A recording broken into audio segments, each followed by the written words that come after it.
Oi meninas, sejam muito bem-vindas ao nosso quadro Fórmula I. Neste quadro, nós iremos apresentar algumas estratégias práticas para dominar as técnicas de formulação de perfumes. Hoje, nós iremos apresentar um conteúdo baseado no guia prático da Meiyu. É isso mesmo, existe um guia prático que nós iremos ensinar 5 passos para começar na formulação de perfumes. Sendo assim, neste conteúdo, nós iremos abordar o primeiro passo, que fala sobre a proposta de valor de cosméticos. Meu nome é Thaili May. O meu, Mestre Jean.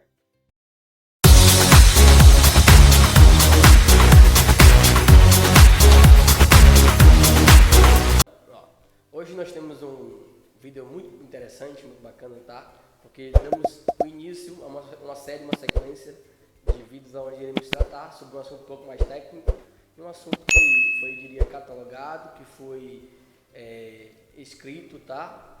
Dentro de um guia prático, dentro de um guia para pessoas que têm um interesse na formulação de perfumes. Esse guia é escrito pela Thaili, tá? E por mim. E esse guia vai com certeza ajudar muitas pessoas. Dando início ao conteúdo de hoje, Thaili, eu acho que é algo muito importante para quem está nos assistindo e que às vezes ainda não entrou nesse mercado da formulação, entender o que é um cosmético. Bom, um produto de cosméticos, eu costumo dizer que é uma formulação, né? Essa formulação contém substâncias, tanto naturais como sintéticas também. Esses produtos de cosméticos são utilizados na área externa do nosso corpo, né? Na nossa pele, no pescoço, nas pernas, nos braços e por aí vai. Legal. E desta forma, então, definido, uma vez que você fez a definição do que é um cosmético, qual seria a finalidade de uso desses cosméticos? Existem 3 finalidades dos produtos de cosméticos, né? A primeira, nada mais é, que é o nosso foco, que é perfumar, que estamos falando do produto de cosméticos, do perfume, e ele está contido os óleos essenciais, né? A segunda finalidade é a hidratação, que estamos falando do produto de cosméticos das loções. E por fim, a terceira finalidade é o limpar, né? Que estamos falando do produto de cosméticos do sabonete. Legal. Então daí a gente já viu o resumo de 3 finalidades básicas, né? Que seria perfumar, hidratar e limpar. Exatamente. Tá. De acordo então com essas, eu diria, definições, imagino que ao fazer a composição, ao fazer a formulação de um cosmético, essa formulação seja feita em cima de um público-alvo, em cima, eu diria, de um perfil de pessoa, tá? E entrando para esse assunto, então, como definir ou o que seria um público-alvo para um cosmético, por exemplo? O público-alvo é um grupo de pessoas, né? Então, essas pessoas terão escolhas, personalidades, gostos bastante similares. E esse grupo é um perfil de cliente, possível cliente, que você tende a atingir para que ele possa vir a comprar o seu produto, né? E ter também o perfil de consumidor para também alcançar e comprar o seu produto.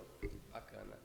Olhando do ponto de vista assim, diria mais técnico, da formulação do cosmético e olhando essa formulação para um determinado público-alvo, qual seria a importância, então, de definir um público-alvo? Eu costumo dizer que a importância do público-alvo é identificar o tipo de público-alvo, né, o tipo de perfil de consumidor que você deseja atingir e também identificar a comunicação certa para ter aquela conexão com aquele público que você também deseja atingir. Bacana. Vendo então a importância e a definição do público-alvo, eu diria por que definir ou como definir, na verdade, o público. A gente costuma utilizar 2 métodos para coletar algumas informações desse público-alvo. Então, estou falando do método de pesquisa e também de entrevistas com o seu público-alvo. E nessas entrevistas, nesses estudos e pesquisas, informações como gênero, idade, sexo, classe social, para que você possa construir um público-alvo e atingir essas pessoas que você realmente quer atingir. Legal. Então, daí você vê a importância, tá, da construção e dessa definição desse público-alvo, observando então que será o público que será, eu diria, que será alvo de fato do seu cosmético. Exatamente. Legal. Quais seriam, Thaili, então, as estratégias de qualificação e marketing do seu cosmético para definir o público-alvo, ou seja, eu diria, para mirar no público-alvo? Essa parte é bastante interessante, né, que é uma estratégia que utilizamos bastante e é uma estratégia-chave para você poder formular o perfume e atingir o público-alvo. Então, qual seria a estratégia? Eu costumo dizer que para você formular um perfume, você precisa atingir um público-alvo, um grupo de pessoas, e esse grupo de pessoas tem uma determinada personalidade. Mas como assim, Thaili? Vou dar uns 2 exemplos, tá bem?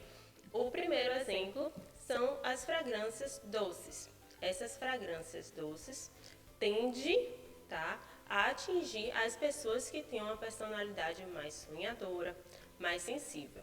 Mas, de antemão, né, eu digo a vocês que o que eu estou dizendo aqui de fragrância tal, que tende a atingir um público de personalidade X, isso não é uma regra, isso não é um padrão, tá? Um outro exemplo que eu também posso estar trazendo para vocês são as fragrâncias amadeiradas, que tende a atingir o público com uma personalidade mais sexy, mais sensual, aquela que gosta de ter ser a dona da razão, ter o controle da situação e sabe mostrar para o que veio, né? São esses 2 exemplos que eu posso estar trazendo para vocês. E também existem mais 3, mas logo mais eu vou falando. Mais adiante. Então, dessa maneira, ampliando um pouco do que você está falando, significa que o perfume ele serve também para transmitir um pouco da nossa personalidade? Sim, um papel principal, né, do perfume é a função de comunicação. Ela tende a ter a função de revelar a sua identidade, a sua personalidade indiretamente. Porque, como eu venho dizendo, as fragrâncias tendem a atingir um público X, né? Então, você se identifica, você está falando de si mesma. Então, os outros 3 exemplos que eu posso estar trazendo aqui para vocês são as fragrâncias florais, que tendem também a atingir as pessoas que têm uma personalidade, né? O público, aquele grupo de pessoas que tem uma personalidade mais tímida. Legal. Também as fragrâncias cítricas tendem a atingir as pessoas que têm uma personalidade mais descontraída. Já as fragrâncias frutais tendem a atingir as pessoas, né, o público que tem a personalidade mais antenada, com bastante energia. Entendi. E qual seria o exemplo da fragrância para aquele tipo de pessoa que tem uma personalidade forte e que gosta de ter o domínio da situação? Isso todo mundo já sabe, eu acredito até aqui. É a campeã. Né? É a campeã, que são as fragrâncias amadeiradas. Até porque as fragrâncias amadeiradas, ela tem moléculas mais pesadas. Então, esse é um dos motivos principais que tendem a atingir essas pessoas. Legal. Então, dessa maneira, você consegue perceber que existe uma definição, e essa definição ela é muito importante, de um público-alvo para um perfil e para um tipo específico de cosmético a ser formulado. Exatamente. Tá? Então, quais seriam os 5 principais motivos para que a pessoa que está nos assistindo ela tivesse na cabeça principais motivos para motivá-la a definir o público-alvo?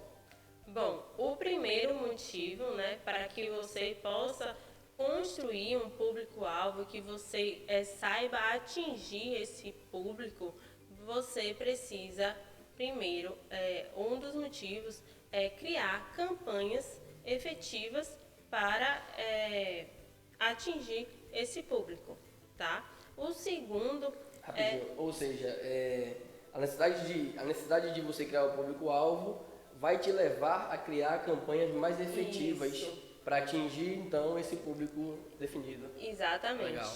O segundo é ter uma comunicação assertiva, porque através dessa comunicação você vai conseguir se comunicar com bastante conexão com aquele público.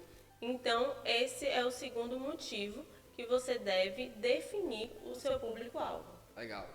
O terceiro motivo é ter um posicionamento no mercado. Então, você saber para quem você vai atingir, né? Qual o público que você vai focar para aquelas pessoas terem um potencial de virar o seu cliente.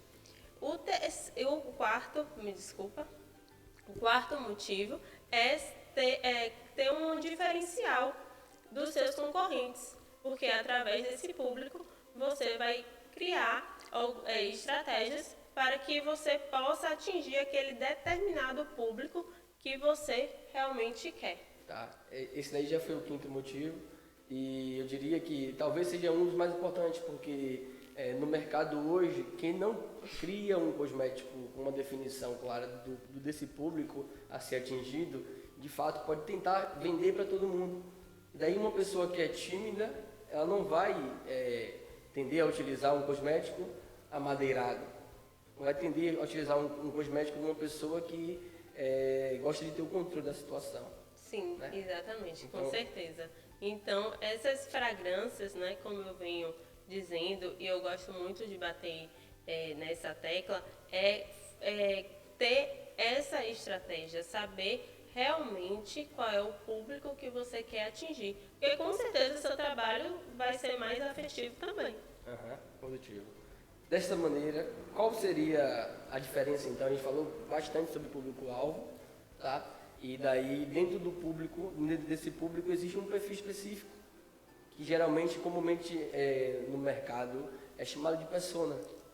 Mas para que fique uma definição mais clara, qual seria essa diferença entre o público-alvo e a persona? Bom, o público-alvo, como eu já disse, né, é um grupo de pessoas. Esse grupo de pessoas você vai coletar algo mais genérico, não vai ser algo mais específico. Então, o público-alvo você vai conseguir coletar através desse grupo de pessoas informações como idade, sexo, né, classe social, mas a persona é a pessoa ideal, ou seja, a palavra já está dizendo, personificar. Então, aquela pessoa ideal, né, aquele perfil de pessoa que você quer atingir. A persona, não só as informações do público-alvo, que você vai ter que coletar também, porque são bastante importantes, a persona você precisa coletar mais profundo, como emoções, sonhos, motivações. Então, pessoa ideal que você pode estar criando, fictícia, tá? Para que você possa atingir aquela pessoa e saber a identidade dela. Então, o químico, o farmacêutico, eu diria, as pessoas que são entusiastas pela área de cosmético, além de entender tecnicamente de como executar a formulação, de como fazer produções de testes, esse profissional também precisa estar atento qual o perfil, eu diria, como se comporta no dia a dia o perfil de pessoa que vai estar consumindo o seu cosmético, que vai estar, eu diria, aproveitando o seu cosmético. Sim, com certeza, porque esses profissionais de cosméticos, antes de formular, antes de tudo, precisa conhecer quem você quer atingir, né? O seu cliente, aquele possível cliente que você quer. Então, você precisa estar coletando essas informações, ter o conhecimento para que as sua formulação também seja assertiva, que possa atingir o seu público-alvo definido. E através desse conhecimento, através dessa pesquisa, desse estudo do perfil e do público-alvo, vai se gerar algo que conhecemos como uma proposta de valor daquele cosmético. Dá mais detalhes para a gente de como precisa ser e o que seria essa proposta de valor de um cosmético. Bom, eu costumo dizer que a proposta de valor do cosmético é uma construção daquele produto, né? Daquele produto de cosmético, que nosso foco é o perfume. Então, é a construção para que você, a reputação desse perfume nos seus clientes, entre seus clientes e seus concorrentes. Qual é a reputação, o valor que você quer deixar naquele mercado, né? Entre eles, para que você também crie um diferencial e possa atingir o seu público-alvo. Tá. Falando sobre esse diferencial, tá? Então, já deixa uma dica aí para as meninas que estão nos assistindo, como ser diferenciada, como criar esse diferencial no seu cosmético, no seu produto de cosmético, no seu perfume, dentro desse mercado hoje. Olha, o diferencial, né, uma estratégia que é bastante importante, é você formular perfumes com substâncias específicas, né? Específicas e para uma determinada pessoa, porque aquela pessoa tem uma personalidade. Então, através dessa personalidade que você quer atingir, você vai formular um perfume com matérias-primas específicas para atingir aquela pessoa com uma determinada personalidade. Então, essa dica é valiosa para quem está aí no mundo dos cosméticos, das formulações de cosméticos, certo? Bacana. Então, com certeza, fazer o teu cosmético, fazer o teu perfume, ele ter uma personalidade de tal forma que o mesmo possa ser citado ou lembrado pelos seus usuários ou pelos seus concorrentes. Como essa personalidade, acho que é o ponto que você observa que esse cosmético ele teve sucesso, porque a partir daquele momento, aquele cosmético ele transmite a personalidade de pessoas. Exatamente. E eu vou deixar um aviso aqui para vocês, tá? Que o assunto que foi abordado aqui hoje tem no nosso guia prático. O nosso guia prático, no primeiro passo, o que a gente apresentou não tem nem um terço. Então, o nosso guia prático está bem completo, está detalhado mesmo cada passo, cada tópico que nós abordamos aqui. Então, vale a pena conferir. E lá explica o passo a passo de como construir um público-alvo, como construir uma persona, como construir uma proposta de valor para um cosmético. Tem também as perguntas que você pode estar fazendo na entrevista, né, na pesquisa com o seu público que você Legal. quer atingir. Então tá bem interessante. Vale a pena mesmo, viu? Tá. E assim, a gente não poderia deixar de falar para quem tem interesse no guia prático um pouco mais aprofundado tecnicamente de como fazer essa construção de cosméticos, como formular na prática, tá? O link possivelmente está na nossa descrição aqui, tá? Você pode dar uma olhadinha depois no final desse vídeo. Dessa forma a gente termina aqui esse conteúdo de hoje, um conteúdo muito interessante, bem bacana mesmo para você que está começando, tá? Para você também que já formula cosméticos. Eu me chamo Wesley Jean. E eu, Thaili May.